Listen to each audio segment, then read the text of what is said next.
संख्यांक आघाडीचे अभिजित शाह आहेत। आज मुंबई विलेपार्लेमध्ये जे आपलं जैन मंदिर पाडलेलं आहे त्याच्या निषेधार्थ आपण या ठिकाणी आलेलो आहात, काय सांगाल? ज्या पद्धतीत विलेपार्लेमध्ये आमचं जैन मंदिर पाडलं गेले त्या अतिशय निषेधपूर्वक आम्ही त्याचा निषेध करतो।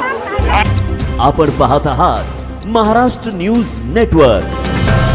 जेवढं आता जैन बांधव आहेत यात कुठला संप्रदाय म्हणून आलो नाही, आम्ही सर्व एक जैन म्हणून आलो आहे। आणि मी सगळ्यांना हेच आव्हान करेन की जैन माणूस हा धनाने पण श्रेष्ठ आहे, मनाने पण श्रेष्ठ आहे आणि बुद्धीने पण श्रेष्ठ आहे। एकजूट होऊन आम्ही या झालेल्या विषयाचा निषेध करतो आणि पुन्हा एकदा आमचं जैन मंदिर त्याच ठिकाणी व्हावं असं सरकारला निवेदन करतो।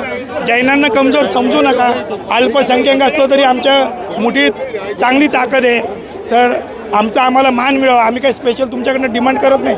24% वर आज आम्ही टॅक्स भरतो देशाचा, तर आम्हाला त्याचा अभिमान आणि सगळ्यांनी त्याचा आमच्या स्वाभिमानाला ठेचू नये एवढंच आमचं म्हणणं आहे। BMCच्या ज्या अधिकाऱ्यांनी हे गैरकृत्य केले त्याचं निलंबन हे 100% झालंच पाहिजे, त्यावर कुठलंही कॉम्प्रोमाइज होणार नाही। आणि पुढील भविष्यात कुठलेही सरकार असू दे त्यांनी हे डोक्यात ठेवा, मनात ठेवा की जैनांच्या नादी लागू नये।